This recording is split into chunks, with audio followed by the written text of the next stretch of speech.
Pour aller à Montluçon, je prends obligatoirement l'autoroute. Oui, réponse A. Non, réponse B.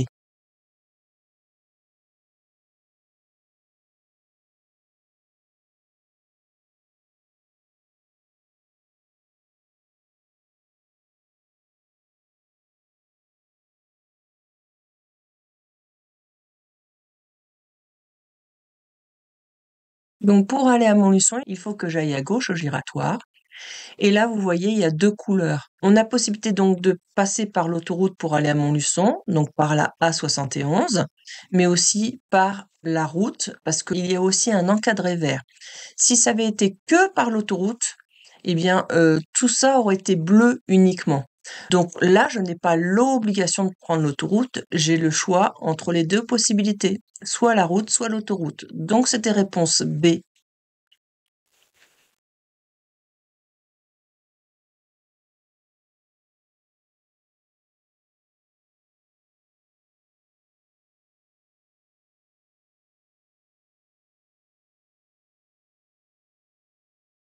Ces deux véhicules, qui désirent tourner à gauche, doivent normalement patienter avant la ligne d'effet du feu.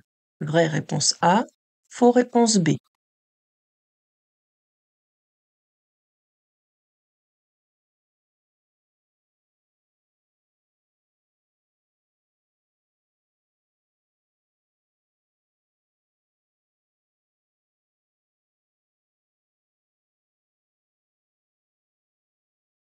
La ligne d'effet du feu est pour quand le feu est rouge. Quand il est au vert, je dois en effet m'avancer jusqu'au milieu de l'intersection et patienter qu'il n'y ait plus de véhicules en face avant de tourner. Donc j'attends dans l'axe, en ligne droite et avec les roues droites, parce que si on me rentre par derrière et que j'ai les roues tournées vers la gauche, je vais être propulsé vers l'avant, vais pousser vers l'avant et je vais taper le véhicule qui est en mouvement. Il vaut mieux à la limite taper le véhicule qui est en face là à l'arrêt plutôt que ce poids lourd avec sa vitesse, ça ferait très mal. Donc il faut toujours patienter donc au milieu de l'intersection comme est ce véhicule avec les roues droites et la voiture qui reste bien dans l'axe aussi. La ligne d'effet du feu, comme je vous disais tout à l'heure, c'est pour quand le feu est rouge, je patiente juste avant. Donc là, c'était faux, réponse B. Pour tourner à gauche, j'allume mon clignotant immédiatement. Oui, réponse A. Non, réponse B. Je dois patienter pour laisser passer le véhicule venant d'en face. Oui, réponse C. Non, réponse D.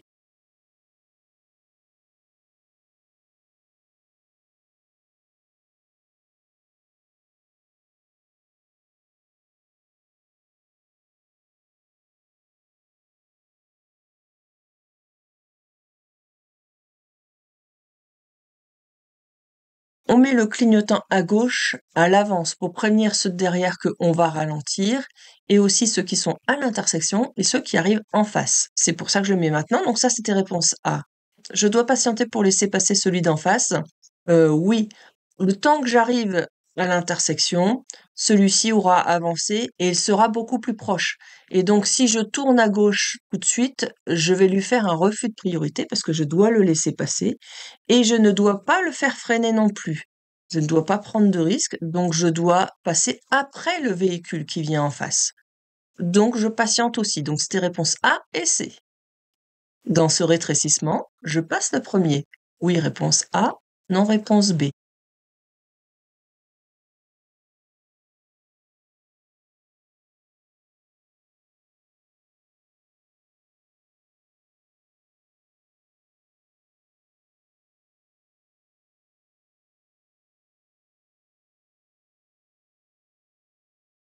Donc, en effet, on peut voir un rétrécissement à cause des véhicules qui sont en stationnement. Donc, comme ils ne sont pas de mon côté, c'est moi qui suis prioritaire, tandis que celui d'en face va être obligé d'emprunter un peu ma voie pour pouvoir continuer sa route. Donc, c'est celui d'en face qui va me laisser passer. Sinon, il forcerait le passage. Donc, logiquement, il va se serrer ici. Et ensuite, moi, je pourrais continuer dans ma voie normalement. Attention, il faut rester prudent dans cette situation-là et se préparer à s'arrêter au cas où il force le passage ou qu'il n'ait pas suffisamment d'espace pour pouvoir se rabattre entre les deux. Mais la règle est je passe le premier, réponse A. Je vais devoir refaire le plein de carburant rapidement. Oui, réponse A. Non, réponse B.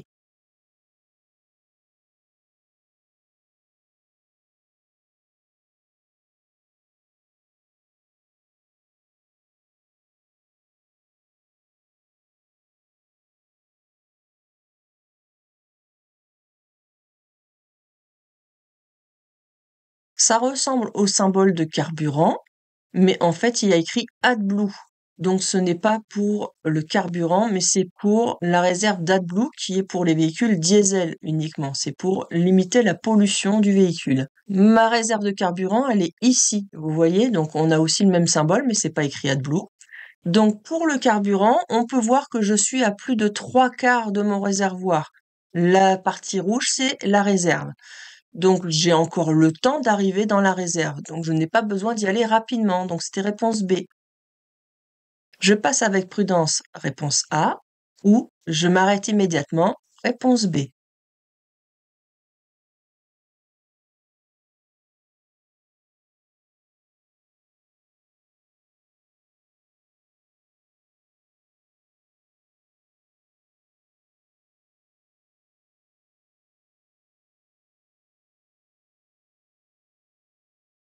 Alors, vous avez deux types de feux. Ce feu-là est pour les tramways. Vous voyez, il y a des rails ici. Donc, ça ne me concerne pas. Et moi, j'ai ce feu-là. On me dit rien de particulier, on me dit pas qu'il est clignotant. Dans ce cas-là, c'est un feu orange fixe qui va passer rouge d'un instant à l'autre. Il était vert, il passe au orange et ensuite il sera au rouge. Donc c'est un feu tricolore normal en fait. Au feu orange, j'ai l'obligation de m'arrêter, sauf si je n'ai plus la distance nécessaire pour le faire, ou alors si derrière on va me rentrer dedans. Ce n'est pas le cas pour les deux, parce que là, en plus, vous pouvez voir qu'on roule à 25 km/h, donc on roule déjà lentement, donc on n'aura aucun problème pour nous arrêter à temps avant même la zone pour les cyclistes. Derrière, il n'y a personne qui me colle aux fesses, donc je peux m'arrêter même brusquement si besoin. Donc là, c'est je m'arrête immédiatement. Réponse B. À cause de son gyrophare allumé, je dois lui laisser la priorité de passage. Oui, réponse A. Non, réponse B.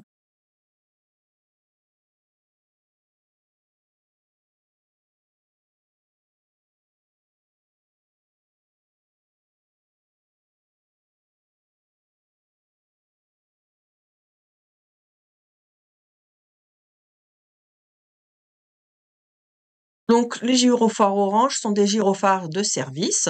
Donc, ça peut être, par exemple, pour des véhicules qui s'arrêtent fréquemment. Mais ce ne sont pas des véhicules d'urgence. Ce véhicule n'est pas prioritaire. Comme il a un stop, je ne dois pas le laisser passer. C'est lui qui doit s'arrêter normalement comme un autre véhicule. Donc, c'était réponse B. Je suis en excès de vitesse. Oui, réponse A. Non, réponse B.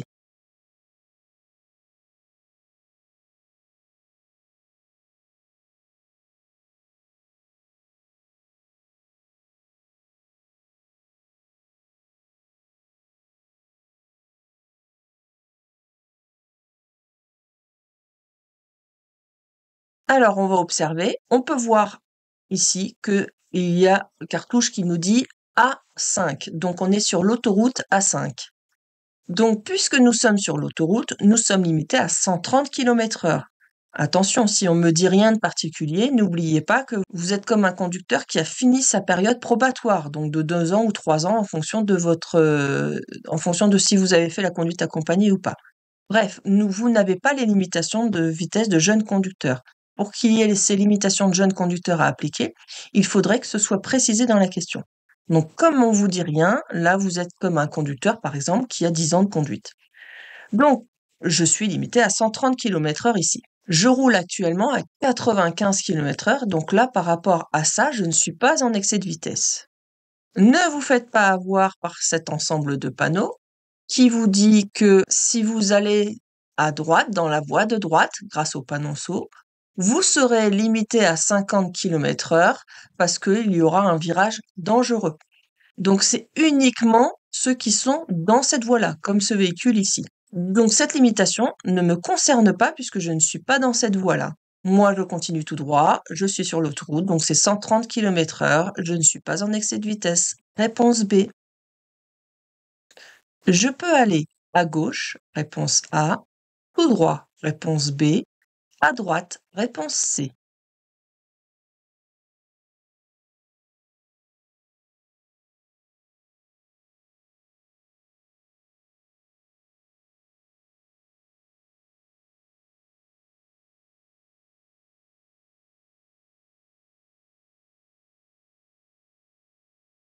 Surtout, n'oubliez pas de regarder le nombre de réponses possibles parce que ça peut vous aider dans certaines questions, comme dans ce genre de questions où vous ne savez pas combien vous pouvez cocher de cases. Donc là, c'est utile. Et là, on peut voir qu'il y a écrit une réponse. Donc déjà, ça va vous aider énormément. Donc, on fait le tour de la diapo. On peut voir que ici, il y a une flèche pour aller à gauche. Ce feu-là est pour ceux qui sont dans cette voie-là. Donc, c'est la voie pour tourner à gauche. Donc, moi, je ne suis pas dans cette voie-là. Ce feu-là ne me concerne pas. Ensuite, ces deux feux-là me concernent. Et on me dit qu'il est vert pour aller tout droit ou à droite. Mais, vous avez vu, il y a le panneau qui me dit, à cause des travaux, hein, vous voyez bien, que c'est interdit pour l'instant de tourner à droite. Donc, il n'y a qu'une seule réponse possible, c'est tout droit. Réponse B. Conducteur d'engin de déplacement personnel motorisé, je peux circuler dans cette voie. Oui, réponse A. Non, réponse B.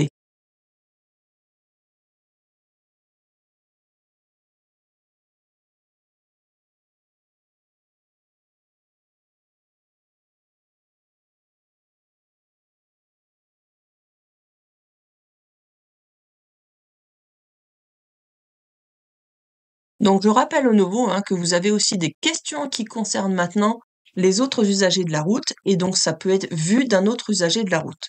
Donc là, notamment, vous voyez, c'est vu d'une trottinette. Et là, on me dit que c'est un engin de déplacement personnel motorisé. Il faut savoir par cœur ça, que quand c'est motorisé, c'est considéré comme un cycliste. Ce qui fait que là, vous voyez, c'est une voie réservée aux bus et aux cyclistes. Donc, en tant qu'engin personnel motorisé, je peux utiliser cette voie-là. Donc, c'était réponse A. Donc, je rappelle aussi au nouveau que je mets des séries qui sont aux normes par rapport à l'examen du code de la route. Donc, vous allez retrouver le même genre de questions avec à peu près les mêmes formulations. Et vous aurez aussi, le jour de l'examen du code de la route, le complément que vous avez en bas à droite ici pour une réponse ou plusieurs réponses. Et puis, vous avez aussi des fois des vues de drone ou des questions qui concernent les autres usagers, comme cette question-ci.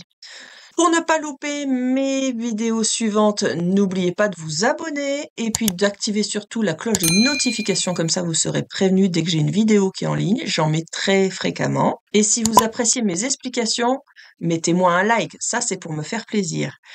Je tiens aussi à remercier tous ceux qui m'ont fait cette semaine des super thanks, et je crois que grâce à vos super thanks, je vais m'offrir un super bon restaurant. Et je penserai très fort à vous, je vous mettrai même des petites photos pour le restaurant que je me serai offert grâce à vous. Je vous remercie beaucoup, ça me fait plaisir, c'est une belle récompense que vous m'offrez. Allez, on passe à la question suivante. Le contour est obligatoire. Réponse A.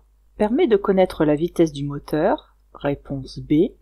Permet de connaître la vitesse de la voiture. Réponse C.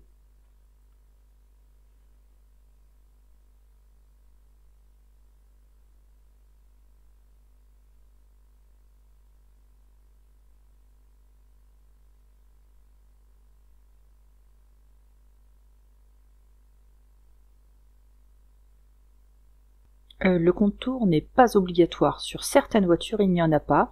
Sur de vieilles voitures, par exemple, il n'y en a pas. Sur des boîtes automatiques, c'est rare que vous en trouviez aussi. Le contour permet de connaître la vitesse du moteur. D'accord? Donc plus vous accélérez, plus vous allez entendre le moteur hurler parce qu'il tourne de plus en plus vite. Donc ça, c'est la vitesse du moteur. Donc la réponse était B uniquement. La principale cause d'éclatement d'un pneu est l'usure, réponse A, le surgonflage, réponse B, le sous-gonflage, réponse C.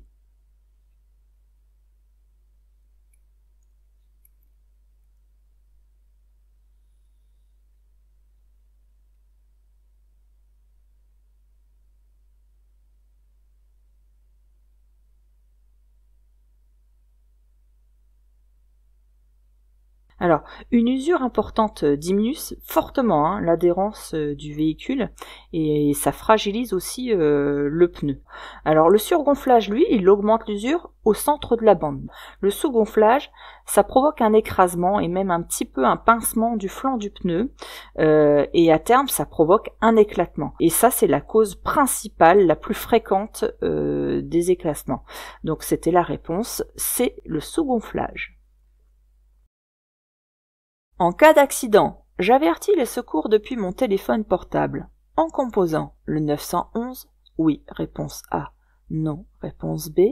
En composant le 112, oui, réponse C, non, réponse D.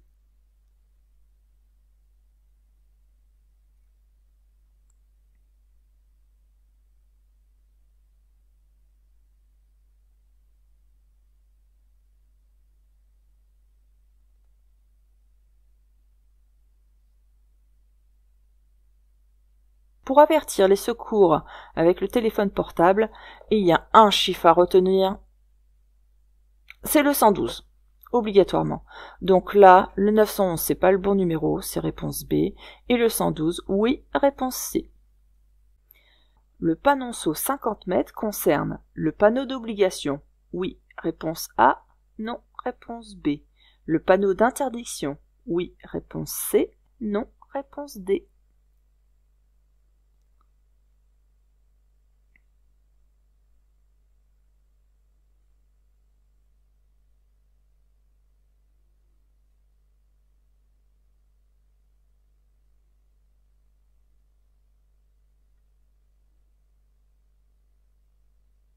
Donc il faut savoir que le panonceau, c'est ça, il faut bien connaître les termes techniques. Donc ça, c'est le panonceau. Donc le panonceau qui est situé juste en dessous d'un panneau d'obligation, là, c'est ce qu'on voit ici. Donc dans ce cas-là, ça ne concerne que le panneau qui est juste au-dessus. Le panonceau, c'est toujours pour le panneau qui est juste au-dessus. Mais, attention, il y a une exception à ça. Alors l'exception, c'est quoi? C'est quand le panonceau se situe en dessous d'un panneau d'interdiction. Donc vous avez votre panonceau qui est ici, ok? Là ensuite vous avez par exemple un panneau d'interdiction. Allez, je vous mets 50. Et que juste au-dessus, eh bien il y a un panneau de danger. Allez, je vous mets par exemple virage dangereux. C'est pour ça qu'il y a la limitation de 50. Eh bien là, dans ce cas-là, le panonceau sera pour les deux panneaux. Ça, c'est l'exception. Donc, en règle générale, je répète la règle, les panonceaux ne sont que pour le panneau qui sont juste au-dessus et pas encore au-dessus. Mais l'exception, c'est quand vous avez un panneau d'interdiction associé avec un panneau de danger. Dans ce cas-là, c'est tout l'ensemble. Le panonceau fonctionne pour l'ensemble. Donc là, le panonceau de 50 mètres concerne le panneau d'obligation. Oui, réponse A, ça c'est le panneau d'obligation, rond bleu. Et est-ce que ça concerne le panneau d'interdiction? Non, parce que ça ne concerne que celui qui est uniquement juste au-dessus. Donc réponse A et D. Pour être en règle, il faut laisser la plaque visible, oui, réponse A, non, réponse B. Les feux visibles, oui, réponse C, non, réponse D.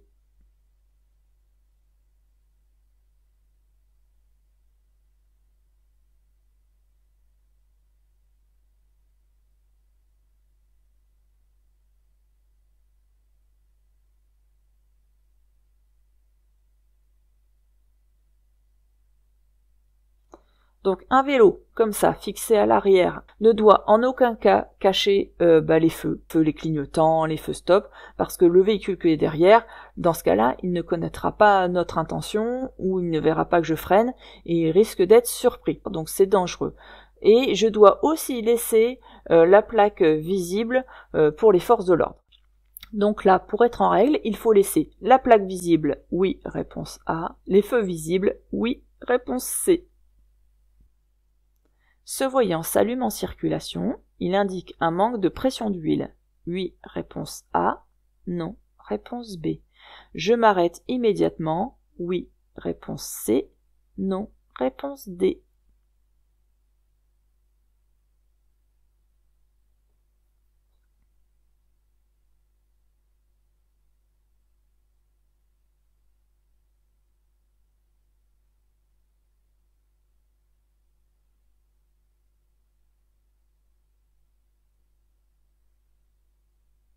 Alors, lorsque le voyant est rouge, ça m'indique un danger grave avec un arrêt obligatoire et immédiat. Ce symbole-là de burette d'huile indique un manque de pression d'huile. Donc cela peut venir soit d'un manque d'huile, mais aussi d'un problème de pompe à huile défectueuse. Donc ce qui veut dire que la pompe à huile, elle va alimenter votre moteur en huile. D'accord ? Si vous roulez avec un moteur qui manque d'huile, vous allez casser votre moteur, en résumé, pour simplifier. Donc il ne faut surtout pas rouler avec un manque de pression d'huile. Donc après s'être arrêté, il faut compléter le niveau, puis aller voir un garagiste pour trouver la fuite, parce que ce n'est pas normal que vous perdiez de l'huile à ce point-là. Donc réponse A et C. Un airbag se déclenche automatiquement en cas de choc violent. Oui, réponse A. Non, réponse B.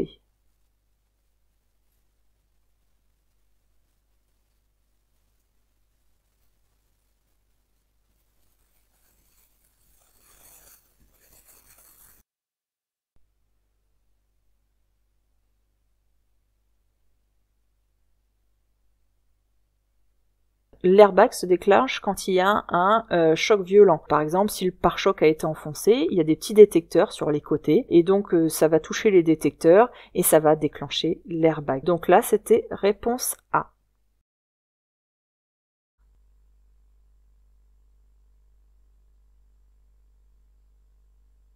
Dans cette situation, je ralentis et je passe, réponse A, ou je m'arrête, réponse B.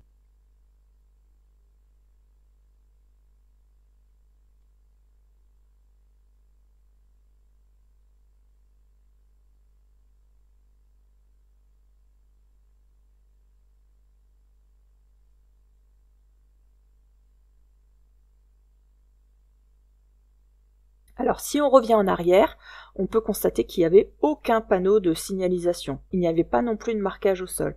Si vous n'avez pas eu le temps de bien voir, là vous pouvez revenir maintenant en marche arrière, maintenant que c'est la correction. Attention, hein, le jour de l'examen, la vidéo qui passe, vous ne pouvez la voir qu'une seule fois. Donc attention à bien observer pendant le défilement de la vidéo. Alors là, il n'y avait pas de panneau, pas de marquage au sol, donc il n'y avait pas de règle de priorité de passage, il n'y avait pas non plus de stop à l'entrée, des fois ça peut arriver. Hein. On a un petit panneau là qui nous permet de voir qu'il n'y a personne qui arrive en face.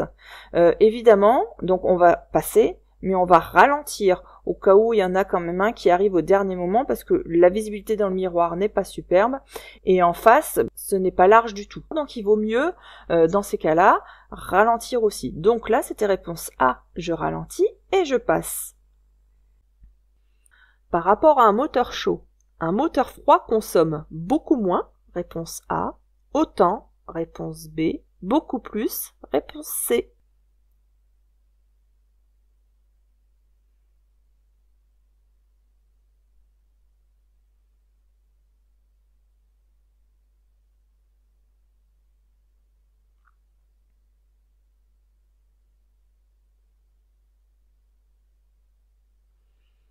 Alors, un moteur froid, ça consomme beaucoup plus dans les premiers kilomètres. C'est encore pire en hiver parce qu'il mettra plus de temps à se réchauffer. Donc c'est surtout pas écologique de faire 500 mètres pour aller acheter une baguette de pain, par exemple. Vous allez consommer 2 fois plus pour aller chercher votre baguette de pain. Allez-y à pied, c'est bon pour la santé en plus. Donc évitez de prendre la voiture pour des tout petits trajets. Réponse C. Je coupe le moteur lors du remplissage du réservoir d'essence de mon véhicule. Oui, réponse A. Non, réponse B.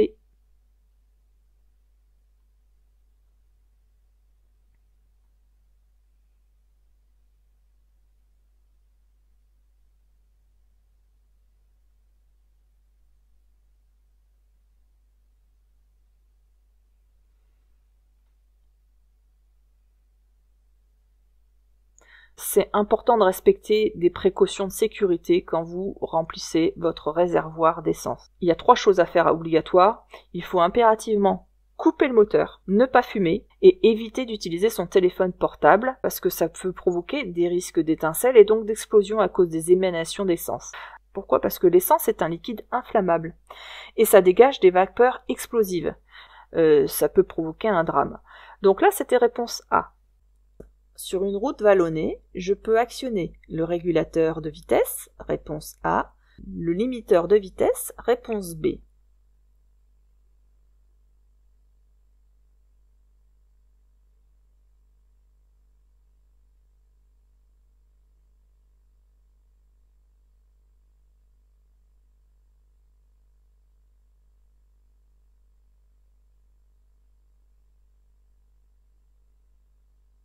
Alors, il faut bien faire la distinction entre le régulateur et le limiteur de vitesse. Le régulateur, vous choisissez, c'est avec ce symbole-là, hein, vous choisissez une vitesse donnée et la voiture va aller automatiquement à cette allure-là. Il faudra intervenir sur les commandes pour pouvoir annuler ce régulateur-là. C'est conseiller le régulateur uniquement, et j'ai bien dit uniquement, lorsque on est quasiment sur du plat et que le trafic est dégagé et que vous avez une bonne visibilité vers l'avant. Le limiteur de vitesse, lui, eh bien finalement on peut le mettre partout. Ça, il faut bien vous retenir ça. Le limiteur de vitesse, je peux le mettre partout. Pourquoi? Parce que là, vous allez donc régler une vitesse maximale, mais dès que vous allez lâcher l'accélérateur, par exemple, la voiture va tout de suite ralentir.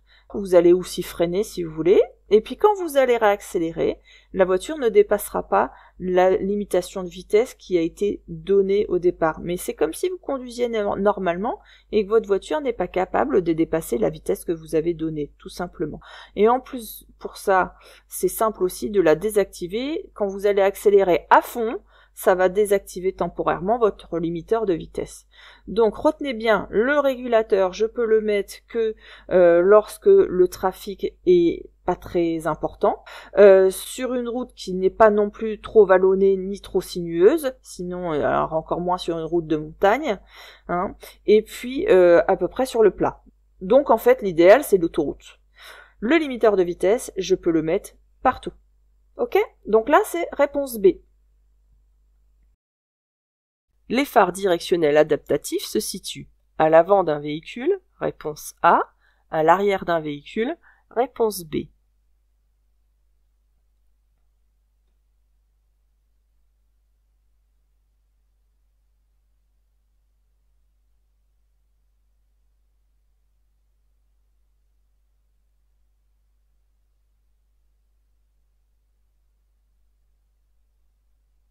Alors, les phares directionnels, c'est surtout présent sur des voitures haut de gamme. Alors, qu'est-ce que c'est? Vous avez vu ça, normalement, ici, cette distance-là, c'est quand je vais tout droit, cette zone-là, hein, d'accord? Habituellement, l'éclairage, il est comme ça. Vous avez remarqué, le phare de droite, parce que ça, vous pouvez avoir d'autres questions, le phare de droite, il éclaire plus loin que celui de gauche, pour éviter d'éblouir ceux d'en face.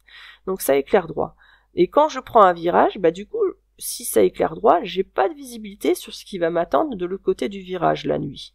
Donc là, à partir du moment où je commence à bouger un petit peu mon volant, donc ça détecte, hein, et là, vous avez les phares qui se déplacent vers la droite et donc qui orientent plus en direction de la route. Pareil, quand vous prenez dans l'autre sens, hein, là, normalement, ça éclaire ici, hein, droit, comme ça, et ça va détecter donc la trajectoire de la route, et donc les phares vont se diriger plus en direction de la route. Donc c'est à l'avant du véhicule. À l'arrière, il n'y a rien qui bouge, il n'y a rien qui change. C'est juste pour être visible, donc il n'y a pas d'intérêt. Donc là, c'était réponse A.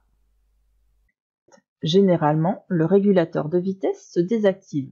En accélérant, oui, réponse A. Non, réponse B. En freinant, oui, réponse C. Non, réponse D.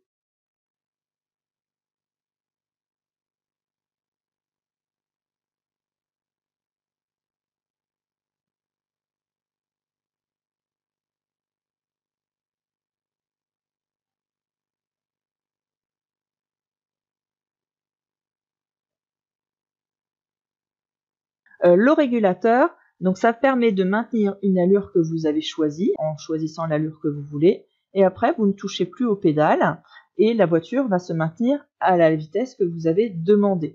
Lorsqu'on a besoin de le désactiver rapidement, parce que par exemple quelque chose se passe devant, il suffit de freiner. Donc là c'était réponse B et C. Le conducteur du poids lourd devant moi peut me voir. Oui, réponse A. Non, réponse B. Je garde cette distance de sécurité. Oui, réponse C. Non, réponse D.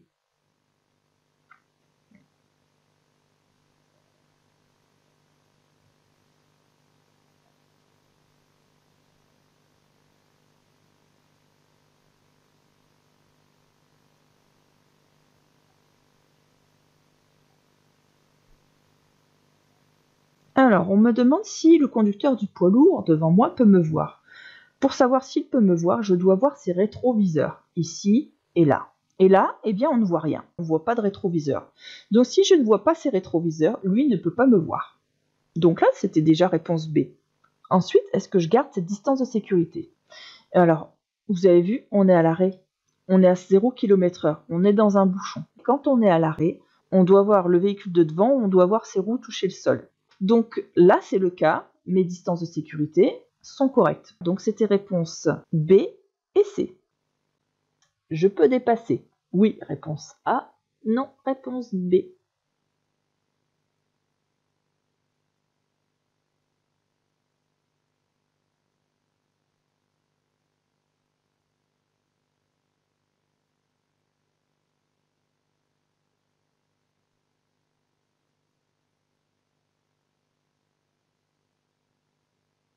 Alors, est-ce qu'on a un panneau qui nous interdit de dépasser ici? Non, on n'a pas d'interdiction. Est-ce qu'on a un marquage au sol qui nous interdit de dépasser? Non plus. Je vous rappelle, quand on a les flèches dans ce sens-là, c'est que c'est ceux qui viennent d'en face, d'ici, qui n'ont pas le droit de dépasser. Si ça avait été pour moi, j'aurais eu cette flèche-là, dans ce sens-là. Donc j'aurais eu les pointillés resserrés, avec la flèche comme ça. Il y a 3 flèches, et puis après, au bout des 3 flèches, il y a une ligne continue. Donc, ceux d'en face n'ont pas le droit de dépasser, mais moi j'ai le droit de dépasser. Il n'y a aucun problème. Ensuite, on va regarder si en face, il y a l'espace et la visibilité. Je vois assez loin, et en effet, il y a de la visibilité quand même, il n'y a personne en face. Est-ce que derrière quelqu'un me dépasse? Ce n'est pas le cas non plus. Je n'ai personne qui peut me dépasser. Donc, en résumé, il n'y a pas de panneau d'interdiction. Le marquage au sol m'autorise. Elle n'a pas de clignotant à gauche ni à droite. Derrière, personne ne me dépasse. Devant, personne n'arrive en face. J'ai de l'espace suffisant pour pouvoir me rabattre en face de l'autre côté de la voiture. Donc, toutes les conditions sont réunies pour pouvoir effectuer le dépassement. Donc oui, je dépasse. Réponse A. Cette conductrice titulaire d'un permis probatoire risque la confiscation du téléphone, réponse A. Une obligation de stage, réponse B. Un retrait de points, réponse C. Une amende, réponse D.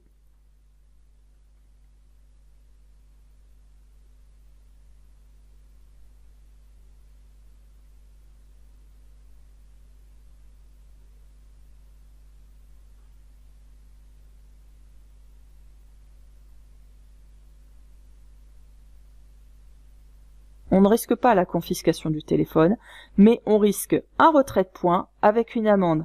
Et donc on risque une obligation de stage aussi. Donc c'est réponse B, C et D. Je risque de rencontrer des piétons. Oui, réponse A. Non, réponse B.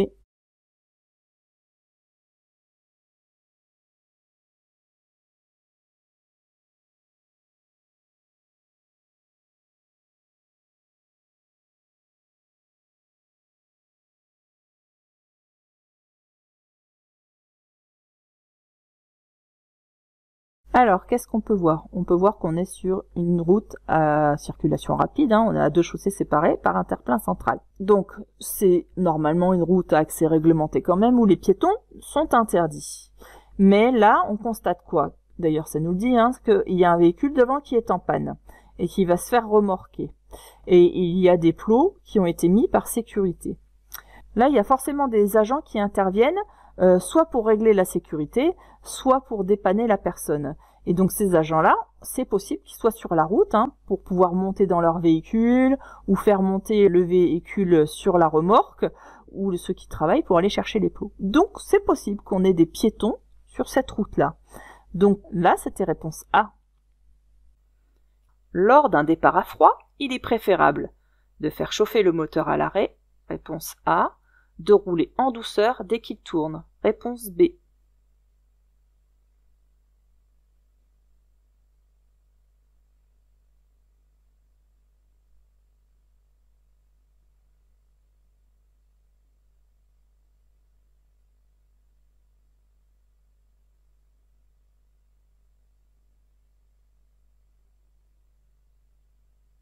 Alors il y a plusieurs choses à prendre en compte. Il faut savoir qu'un moteur qui est froid va consommer beaucoup plus. Donc si on démarre le moteur mais qu'on ne roule pas, qu'on reste sur place, là le moteur consomme du carburant, mais on aura fait 0 km, donc on consomme pour rien. Ce qui veut dire qu'en fait, il vaut mieux rouler dès qu'on a démarré le moteur. Par contre, pour pas l'abîmer, le moteur, pour pas l'endommager, on va rouler lentement. On va démarrer en douceur et on va pas trop monter dans les tours, jusqu'à ce qu'il soit à la bonne température. Donc ça, il va falloir attendre plusieurs kilomètres. Donc, lors d'un départ à froid, il est préférable de rouler en douceur dès qu'il tourne, pour une raison économique et écologique.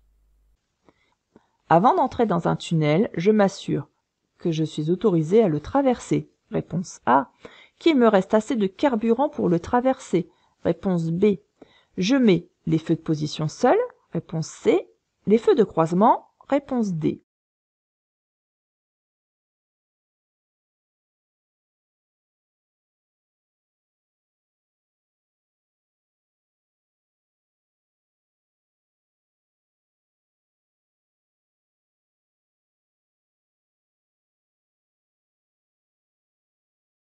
Alors, les deux premières propositions sont vraies.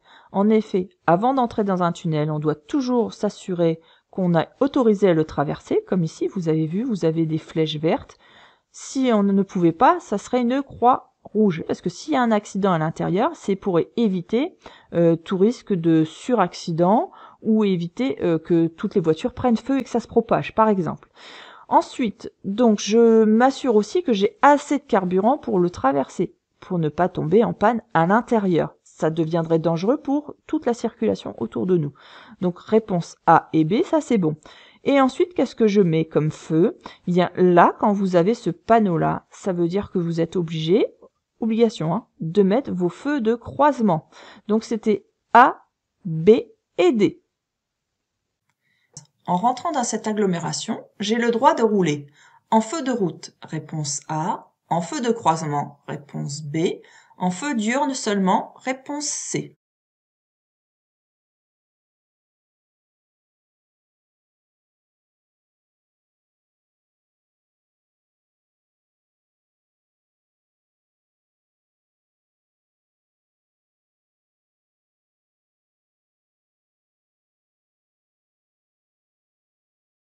Je vous l'ai déjà mise celle-ci dans une série précédente, mais elle est importante, donc je vous la remets.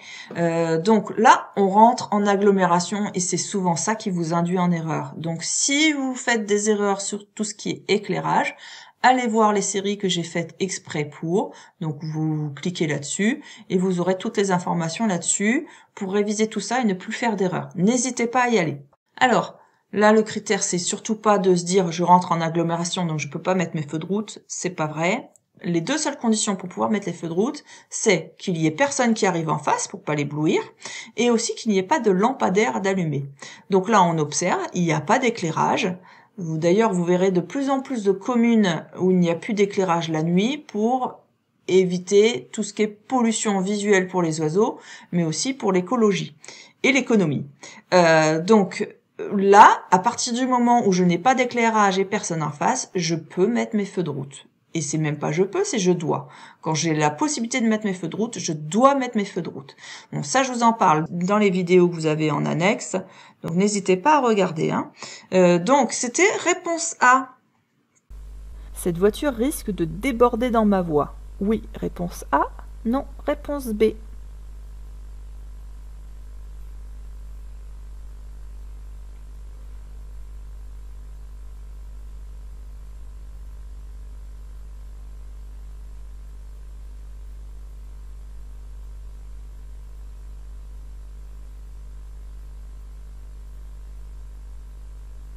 Alors, qu'est-ce qui se passe? On observe donc et on voit une voiture là qui a le clignotant à droite. On voit même les roues qui sont tournées vers la droite. Le problème, c'est que si elle commence à braquer trop tôt, à tourner trop tôt, le derrière de là risque de taper le derrière de cette voiture-là. Donc la voiture va être obligée de se déporter un petit peu plus en avant pour que le derrière passe, pour ensuite revenir dans sa voie. Quand elle va se déporter, vous voyez bien l'axe qui est ici, elle va bien emprunter ma voie. Elle risque de vraiment l'emprunter. Donc là, il va falloir faire très attention, nous de notre côté, et à adapter notre allure et être prêt à intervenir si besoin. Donc réponse A. Pour faciliter l'insertion de ce poids lourd, j'ai l'obligation de me décaler sur la voie de gauche. Oui, réponse A. Non, réponse B.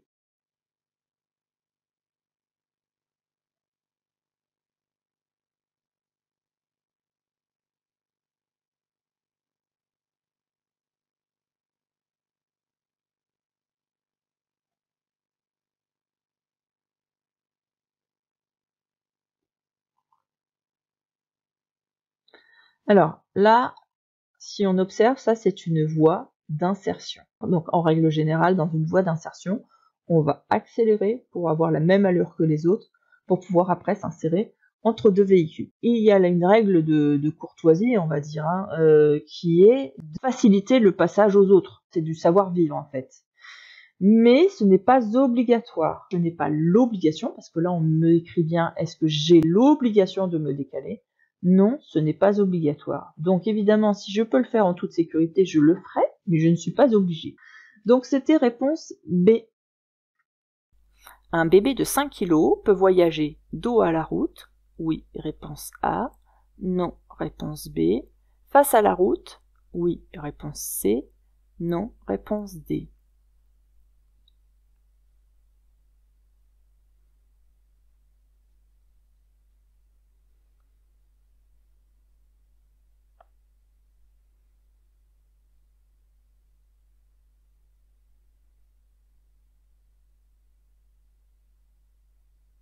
Donc un bébé de 5 kg, donc environ 2 mois, doit voyager toujours dos à la route. Et c'est ce qui le protégera en cas d'accident, parce que si vous avez un freinage fort, sa colonne vertébrale, parce que sa tête est très très lourde, va être propulsée vers l'avant et lui, ça va lui abîmer carrément la colonne vertébrale. Donc c'est très dangereux. C'est pour ça qu'on le met dos à la route.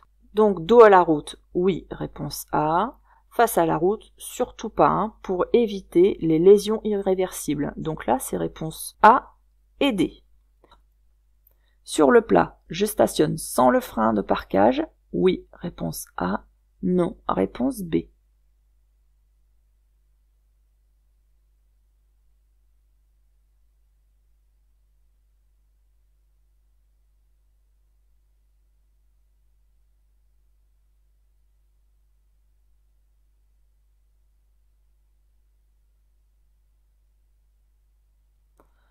Alors, le frein de parquage, c'est le frein à main, c'est la même chose. Est-ce qu'on le met si on est sur le plat? On pourrait se dire que non. Mais le problème, c'est que s'il y a un autre véhicule qui vous rentre dedans, ma voiture, elle va être propulsée. Et elle risque d'être propulsée contre un obstacle, ou même, par exemple, un piéton. Donc, il faut mettre votre frein à main obligatoirement. Donc, non, réponse B. En cas de délit de fuite, je risque 3 ans de prison. Oui, réponse A. Non, réponse B.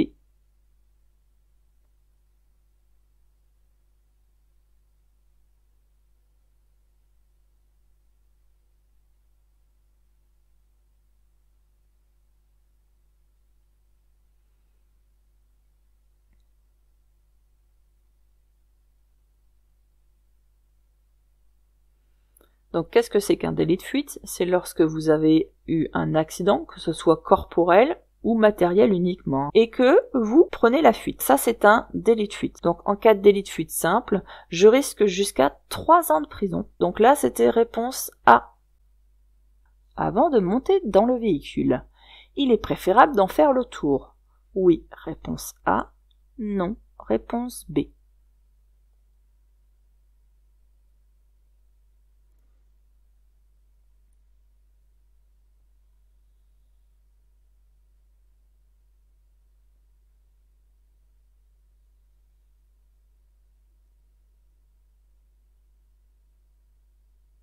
Alors là, c'est un gros conseil, il faut toujours faire le tour d'un véhicule avant de s'installer dans le véhicule. Pourquoi? Parce que il peut très bien y avoir un obstacle au moment où vous êtes garé. Par exemple, il peut y avoir un poteau, un petit piquet sur le devant du véhicule. C'est un exemple. Vous vous garez, vous faites attention à ce piquet-là. Et puis vous revenez quelques heures plus tard, ou voire le lendemain, ou 2 ou 3 jours plus tard, et vous repartez. Vous enclenchez votre première, vous repartez en marche avant parce que vous pensez qu'il n'y a personne, qu'il n'y a rien, et vous avez oublié le poteau, le petit piquet, et là, c'est l'accident. Donc, avant de monter dans le véhicule, il est préférable toujours d'en faire le tour. Oui, réponse A. Je cède le passage. Oui, réponse A. Non, réponse B. J'allume les feux de stop. Oui, réponse C. Non, réponse D.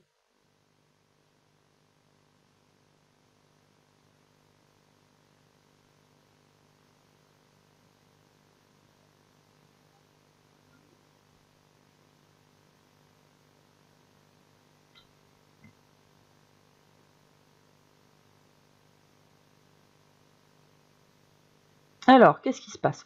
On voit qu'on arrive dans une intersection. Le véhicule noir, là, qui est à droite, on voit bien la bande stop. Le panneau stop, on le devine un petit peu, mais on voit clairement la bande stop. Donc, il doit me céder le passage. En plus, il regarde dans ma direction, donc c'est pas un danger immédiat, c'est pas un danger important. Par contre, si on regarde un petit peu sur la partie gauche, qu'est-ce qu'on observe?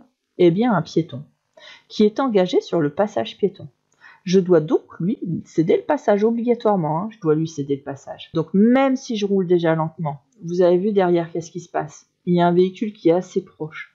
Même si je considère que j'ai un peu de temps pour m'arrêter, parce que vous avez vu, hein, je roule lentement, je vais quand même allumer mes feux stop, de manière à ce que celui de derrière anticipe mon freinage. J'ai pas encore commencé à freiner, parce que vous savez, hein, il y a les premiers centimètres sur la pédale de frein. Quand on appuie un tout petit peu sur la pédale, on freine pas vraiment encore. Ça serre pas vraiment les roues, mais on a au moins les feux stop qui s'allument. Donc celui de derrière croit que je suis en train de freiner, alors que j'ai pas encore commencé à freiner. Donc du coup, il se met à freiner aussi, lui aussi. Et donc ça évite les surprises. Donc, est-ce que je cède le passage? Oui, je cède le passage au piéton, pas à la voiture, mais au piéton. Est-ce que j'allume les feux stop? Oui aussi, pour des raisons de sécurité. Donc réponse A et C. Le transport le plus rapide dans les agglomérations aux heures de pointe est le vélo, réponse A. La voiture, réponse B.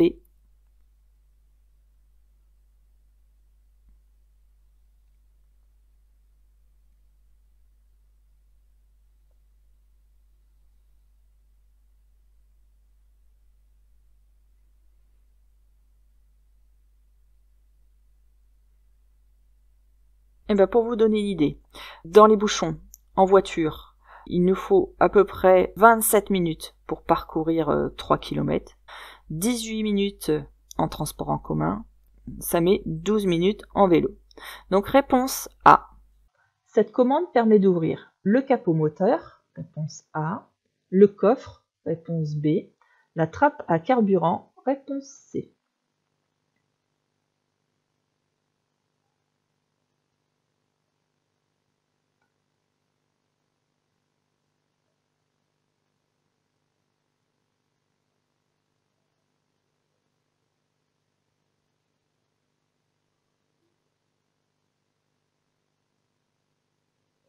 Alors, on voit bien ici hein, le capot du moteur, donc c'est bien, on tire dessus et c'est bien pour ouvrir le capot moteur. Le symbole pour la trappe à carburant, c'est celui-ci, et puis le symbole pour ouvrir le coffre, c'est celui-là. Ça vous permettra de mémoriser les différents symboles et de ne pas vous tromper. Donc là, c'était le capot moteur, réponse A.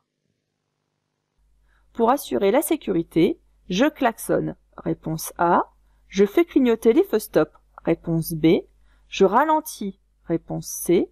Je fais un appel lumineux, réponse D.